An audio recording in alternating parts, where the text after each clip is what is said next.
The wind came off the prairie that night, carrying the sharp smell of wood smoke and the faint sweetness of molasses bread cooling on a sill. The porch boards creaked beneath Ethan Caldwell as he stood with one hand on the rail and the other closed around an old pocket watch, the metal cool against his palm like a memory he could not loosen. Beyond the yard, the barn loomed dark, a hulking shape stitched with the thin threads of moonlight between the slats.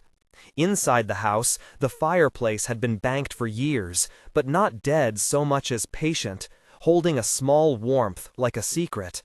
He listened to the town beyond the trees, the distant clock tower striking late hour, and measured the space where laughter had lived by the weight of the silence. It had been 4 years since the last real voice had filled these rooms. The routine of chores and hinge oil and counting fence posts had become a way to keep loss tidy. A carriage rolled up the rutted lane with a rubbery, uncertain sound that split the night. The coachman called something to the moon, and the gate chain rattled like a question. Ethan straightened, feeling the ring in his pocket, the little circle of obligation and memory, and his shoulders folded the way they always did when the world asked something of him.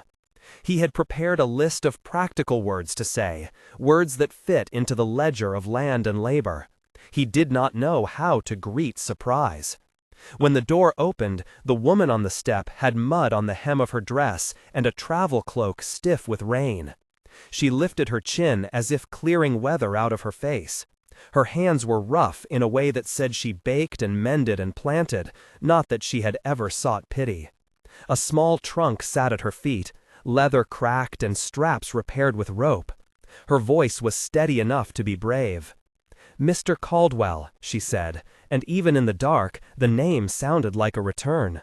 He had papers that day, signatures to place, and a promise to make simple in ink. But what caught him were the eyes under the hood. They were small and bright, the color of late summer corn, and they held a map of jokes and sorrows that did not belong entirely to him. "I am Nora Hayes," she said. The name felt new and old at once. "I came by way of Holt and Reed. I have brought what I agreed to bring." She set the trunk down with a thud that registered through the boards. The coachman tipped his hat, and the carriage left a trail of wet dust. On the porch, the town had not yet arrived, but the idea of it lurked like weather, ready to sweep in. Ethan moved to the lantern and lit it, the flame flaring like an answer. He watched the light find the curve of a ring that had been polished and tucked away. The ring meant more than the metal. It meant a woman who had once kept the rooms full of small warm things, and a son who ate porridge with a spoon that always needed cleaning. He had not planned for another person to bring more truth into that arrangement, but life had a way of placing new stones in old paths. He said, voice low so the wind outside could not rearrange it, "You came far." She lifted her chin as if the distance were a measure of will. "I came to work," she said simply, "not to be saved, not to save you either." The edges of the porch seemed sharper after that, and for a moment the old watch ticked louder in his pocket. Agnes Mullins from the feed store had eyes like a coin and arrived sooner than anyone expected, sweeping up the lane as though she had practiced arriving at pivotal scenes. Marcus Holt from the General was not late, because he never was. He had been one of the men whose signatures littered the paperwork that had brought Nora to the Caldwell place. Pastor Reed walked more slowly, boots heavy with the mud of the meeting room, and behind him trailed Rosa Vega the baker, Tom Wheeler the handsodder and old friend, Sheriff Dalton with his hat in hand, and that look he reserved for matters that mattered slightly less than law, but more than gossip, and Mrs. Pennington, who had come because the whole town came to measure what new arrangements meant. The porch became a small courtroom of dust and breath and clothes wrung with journey. The newcomer lifted her trunk like an emblem of intent and set it by the door.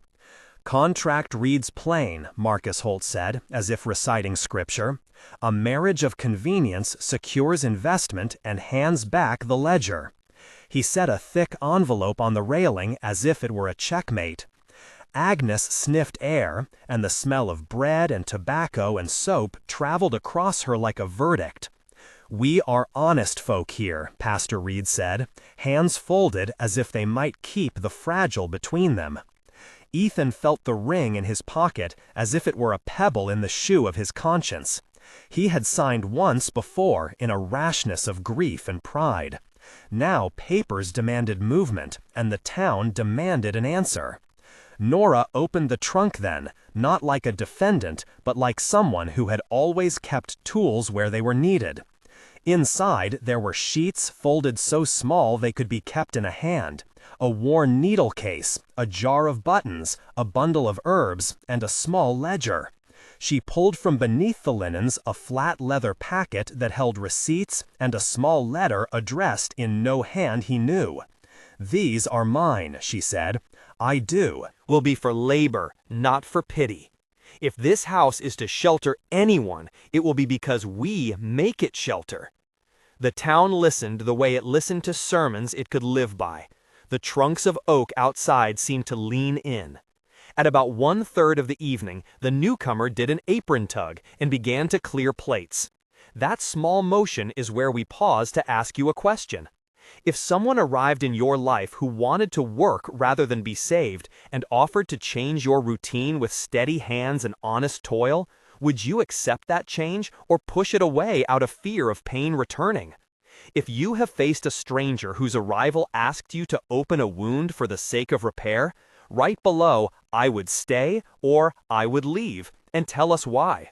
Your words help others see how they might act when faced with reconciling loss with a new beginning.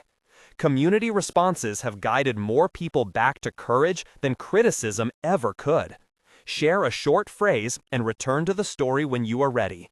The morning came with a thin rain that turned the dust to a kind of apology. The signatures were arranged on the table like little gates. Pastor Reed prepared a simple ceremony in the parlor with a Bible from the shelf and a wooden chair for witnesses.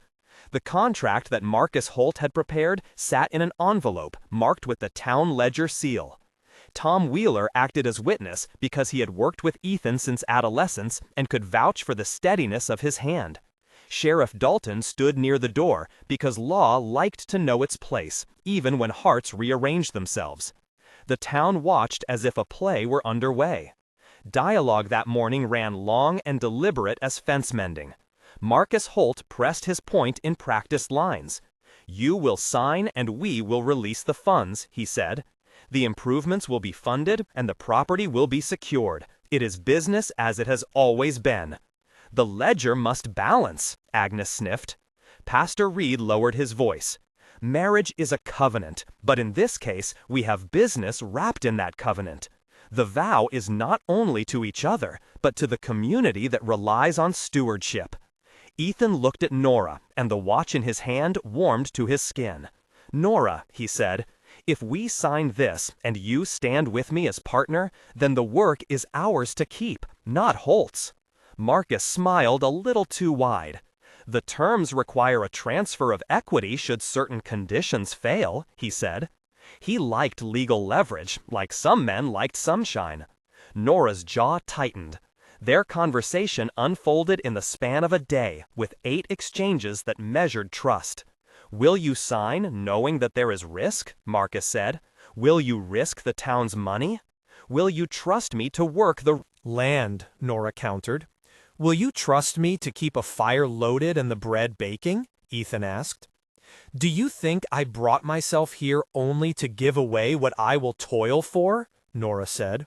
"No," Marcus answered.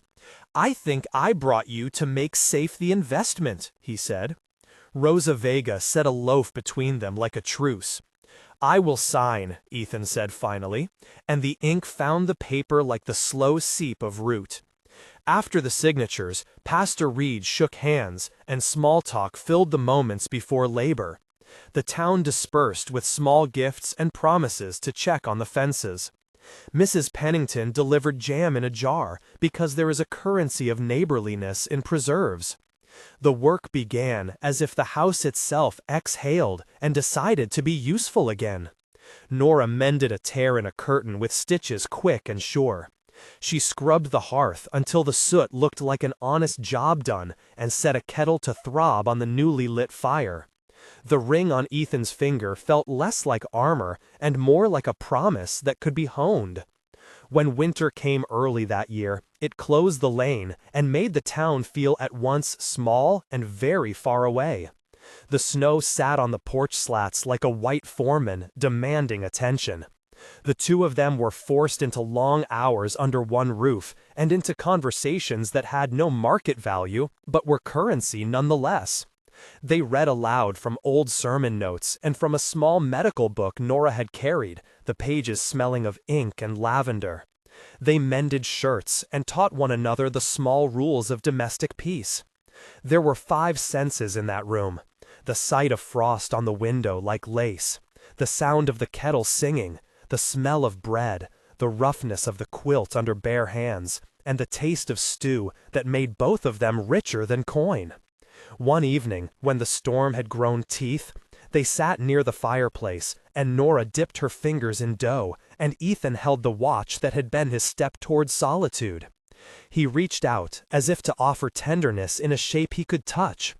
"May I?" he asked. She looked at him, and the room seemed to hold its breath. Their first real touch was careful, like two people stepping over a fragile thing. It felt like finding the right chord in a song remembered imperfectly. They spoke little, but their hands said the grammar of repair. Yet when the storm softened and the world outside promised thaw, they both felt an ache that had to do with the past. The first attempt to speak of forever broke against a memory. Ethan told of nights peeping vigil when the sun he once had reached for had gone too early. Nora listened, and then, with a voice that had the ache of a wound learning to live, told her own story in 3 small paragraphs. She had been a child with a mother who tied ribbons and a father who taught the value of planting seed. She grew up near a market town and learned the baker's art before marriage changed her name and then took it away by way of loss. Her turning point came when a fever took what she loved and left her with hands that knew hard work and a ledger of debts that were more emotional than fiscal. In the present, she had learned to measure days by the bread rising and by the honest call of a team of horses. She had found in the Caldwell house not a salvation, but a place to bring the spoons she had readied for a home. Together, those paragraphs formed a small backstory of childhood stoicism, sorrow, and steady present that explained why she would not be rescued only because she appeared to need rescue. The winter pressed on, and with it came a pressure that tested the fragile accords they had built. Word reached the town that Marcus Holt intended to expand and that his approach included acquiring more than just shares in harvests. He had designs, and those designs smelled like cedar and board and a ledger larger than their own. Agnes spread stories at the pump about how convenient matches often hid cost. Mrs. Pennington sent guarded notes. Even Tom Wheeler tightened his jaw when Holt came and asked too many questions about materials and accounts. Suddenly, the small tightness in Ethan's chest that had been steadying grew into a bruise of worry. A moment of public humiliation happened at the market square on a day when the sky was too bright and the gossip was hungrier than usual. Marcus Holt announced plans in a voice that rolled like a wagon on rough road. "With the consolidation of holdings," he said, "we will ensure stable supplies and better credit." The crowd clapped the way crowds clap to keep from looking foolish. Agnes smiled the way a woman smiles for the town tally. Then Marcus, with a hand that could have been kinder, mentioned contingencies in the contract that made the ears of any steward prick. Ethan felt his face grow hot. "If improvements are not met in time," Marcus said, "control reverts for the good of many." Nora stood beside Ethan, and the press of eyes made the skin along her neck harden. 2 paragraphs of tension followed them home. Nora remembered the ledger in Holt's hands and the envelope on the porch, and the way a hand could turn a document into decision. Ethan remembered what his father had said about pride and what his son had taught him about holding on. They argued in the kitchen, not with knives but with truth. If we yield to fear, Nora said, voice low, we give away the thing we fix. I signed, Ethan said, looking at the ring that shone dull by gaslight. He had been proud once, in a way that had cost him dearly. He thought of walking away to keep nothing at all. He could not bear the thought of letting the place that had kept him become a thing for profit. They held this in the space between breath and hammer. They made a choice. Ethan decided to claim a different kind of strength. He called on old Tom Wheeler, who had long ago been the shoulder of the ranch and whose hands still remembered how to do the hardest jobs.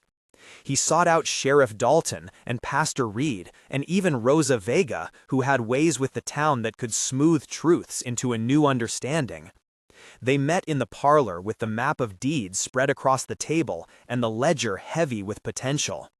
Moses, a quiet neighbor known for blunt counsel, who always had a ready story of when pride cost little and did not gain anything either, offered this: "Give them not the house in ink, and keep your heart for living." It was short and plain, and the kind of advice that lodged in the ribs and would not leave. Ethan stood in the town meeting the following market day and made a public declaration that read like a vow. He spoke in a voice that had not been used publicly in years. "I will not sign away what keeps my family fed," he said. "We will not trade our home on the basis of fear. If Marcus Holt wants to invest, then let it be investment and not ownership. I will take partners, not overlords." Marcus pressed with words sharp and diplomatic. "Contracts are business," he said. "Business keeps the town." But Ethan offered instead a different assurance. He proposed a shared ledger and a public accounting of funds and labor, a binding of community work that would stand as contract in the town record so that no single hand could seize the land if a season faltered. It was unusual and blunt, and exactly the kind of thing small towns admired when someone took risk on principles. A technical aside was necessary then. The paperwork had to be clarified. The land registry required a deed revision form that listed new equity shares and signatures from a notary and 2 witness affidavits. The procedure included submitting proof of improvements, detailed invoices, and a public announcement filed at the county office. The notary recorded the change and stamped the ledger, and the process took time but prevented unilateral transfer by any investor. It was not a quick fix, but it was a legal scaffold for fairness. The public exchange that followed had heat and then cooling. Arguments were had in low voices after the meeting as people walked to the General and to Rosa Vega's shop. Marcus Holt was not pleased, but his advantage was tempered by the town's willingness to keep the Caldwell place kept by hands that had known it for decades. Agnes grumbled, but lent a bag of feed, because she lent to the living more easily than she lent her complaints. The small acts of support mattered, like stitches. Yet there was one crisis none of them had expected. On a night thick with frost, a barn beam splintered under the weight of winter, and the main feed loft caught in a way that made flames hungry. Someone shouted, and the town answered with buckets and blankets, and people in coats running like threads pulled tight. Ethan found himself in the middle of it all, lungs full of smoke and hands calloused and true. He carried sacks, he passed a child through a window, and felt a small animal of terror, and then relief. Nora fought the blaze with the steady logic of someone who knew that fire could burn everything that was not attended. The barn did not die. Old Tom's face was marked with soot and joy when the last ember sizzled into snow. After the fire was quelled, and the cold made them shiver, Marcus Holt was different for a time. He came to the Caldwell yard not with deals, but with a load of timber, because he knew when a town needed to stand, and when a ledger could be softened.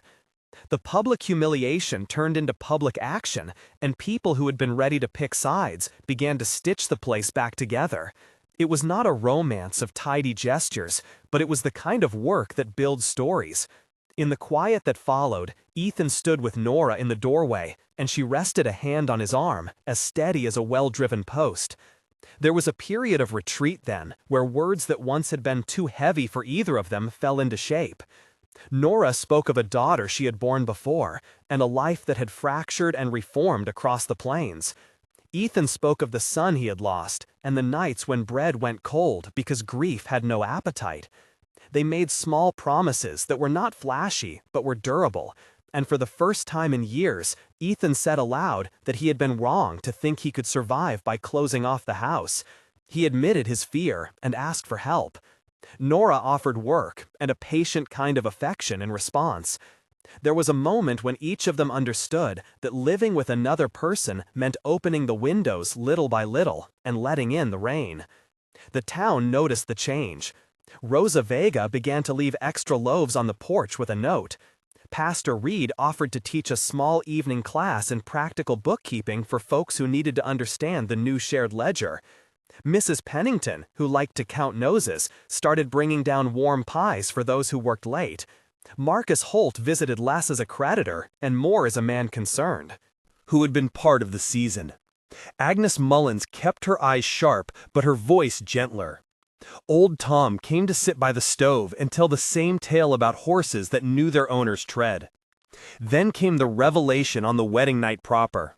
They had promised each other practical things, and the town had watched them weld domestic life into the house frame. Their wedding night had been simple: a loaf warm from Rosa, a glass of cider, and a seat near the rekindled hearth.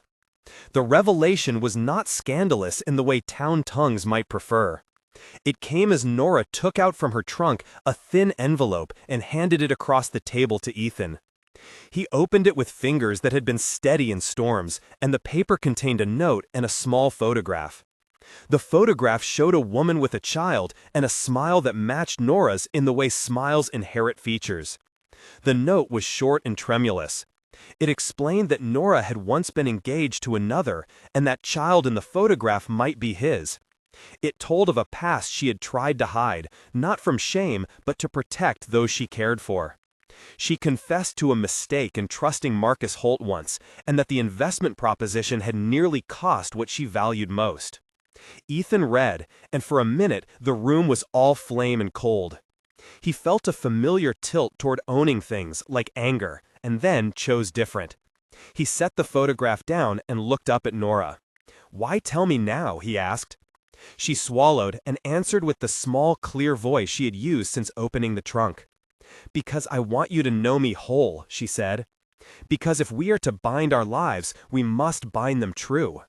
The town that had come to the porch years later might have expected fury or retreat, but Ethan smelled the bread and listened to the clock. He felt the proofs of work and the measure of honesty settle in a place that once had been full of hurt. He spoke then in a voice that carried the kind of mercy many had not expected to hear from him. "You could have hidden this and left me with good accounts and a clean house," he said. "Instead, you showed me your shadows. That is the sort of thing I want near my hearth." Nora's face folded with relief, so deep it pressed the lines of her eyes into new shapes. Marcus Holt watched from the edge of town records and seemed to feel for a moment as if his own ledger had changed. The revelation did not remove the past, but it made their future honest. In the aftermath, Ethan made a public offer that surprised even the stoic men in shirts with cuffs stained by work. He proposed that any aid from Holt be accepted only as a loan, and that half the improvements be recorded in a community trust with Pastor Reed, Tom Wheeler, Rosa Vega, and Sheriff Dalton as trustees. He asked that the child in the photograph, if indeed claimed by Holt, be welcomed by the town with the same practical kindness they had shown in the fire. He made a promise to Nora that he would not pretend the past away, but would help stitch it. With this, he stepped beyond pride and into the kind of leadership that asked not for applause, but for labor. They married properly the next week with Pastor Reed officiating, and the town came in their practical numbers. The altar was the parlor table, and the feast was simple and warm. Agnes grudgingly offered a hymn, and Mrs. Pennington arranged jars of preserves. Marcus Holt stood at the edge and gave a nod that might have been acceptance or a ledger line closed. The ring was passed, and the watch set to a new time. They left the service not as people who had won a tale of drama, but as two hands that had decided to work the land together. 1 month later, the Caldwell porch had fresh planks where the snow had washed the old ones away. The ledger was open at the table each night, and the town's ledgers had a new column labeled Community Trust. Rosa Vega had a weekly bread drop for the workers. Tom Wheeler's fence post stood straighter. People who had been ready to condemn now asked for lessons in shared accounting. At the market, Marcus Holt brought supplies and left with a bag of beans and a recommendation. The child in the photograph came to stay, sometimes as a cousin and sometimes as a neighbor, and the town welcomed the small feat with the practical choreography of feeding and tending. Ethan and Nora had begun small rituals, like a Sunday walk to the creek and an evening where they read aloud from old letters. The house had more sound than silence, and it was a sound made of hands and feet and spoons. 3 months on, the new trust registered its first return. The garden beds Nora had insisted upon showed green and lines like small triumphs. The cattle had begun to gain weight. A small repair contract from the town hall saw Marcus Holt supply timber, but under terms that favored community oversight. Pastor Reed had organized a seminar on bookkeeping and fairness, and it was full. People who once kept their eyes on their own porches now looked across at their neighbors and offered labor in the morning for harvest in the afternoon. Nora sold extra loaves at the market, and Ethan taught a boy from town to shoe a horse, and in so doing found his voice returning in a way that made the children near him feel safer. 6 months from the night of marriage, they held a small harvest in the yard. The fence line was repaired, and the garden gave enough for a stew both days. Were marked by the taste of new tomatoes, and the son felt less like judgment and more like a partner. Marcus Holt came with a card of feed and a small apology that had more humility than Ethan would have predicted in him. The community trust had paid for a new roof and half a barn repair, and the notation in the county office prevented any sudden transfer. The child in the photograph spent afternoons learning how to mend a net and sometimes sang with Rosa Vega, and the sound of it warmed even Agnes Mullins.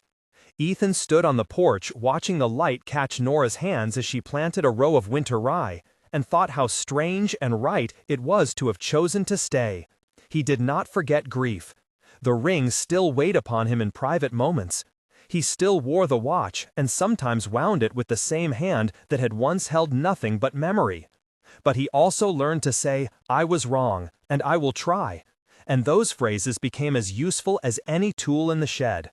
He forgave himself for being proud once, and he forgave townspeople for what they were, which was human. Nora forgave herself for the parts of the past that had been rough, and for the ways she had built defenses. The house was not healed like a clean seam, but rather like a quilt with patches that told stories. It kept warmth. In quiet moments, he would stand by the fireplace and think of the long ledger of days and the small acts that had added up to keeping a place with other hands. He would watch Nora stitch curtains by lamplight or see her teaching a child to knead bread, and he felt a careful pride that had nothing to do with being right and everything to do with being present. The town had learned to measure courage not by dramatic speeches, but by the way people showed up with shovels and jars and honest accounts. The porch was fuller than it had been in years. The garden flowered in stubborn green, and the barn pulsed with life that was ordinary and fierce. The last image that the narrator leaves is of Ethan on the porch at sunset, holding the same watch and the ring warm on his finger. He watched Nora walking toward the gate with a basket in her arm, and a child trailing like a shadow made of laughter. He spoke softly, not as a man making pronouncements, but as one offering a fact he had lived into. "We chose to stay," he said. The house behind them was lived in and loud with small things. The ledger sat open at the table, with ink drying into a story that had room for mistakes and for mending. The town would continue to gossip and fuss, but it would also pies and stand by a burnt barn. And in that steadiness, there was a kind of forgiveness that did not ask to be spoken, because it was shown with bread and repaired posts and the steady turning over of seasons.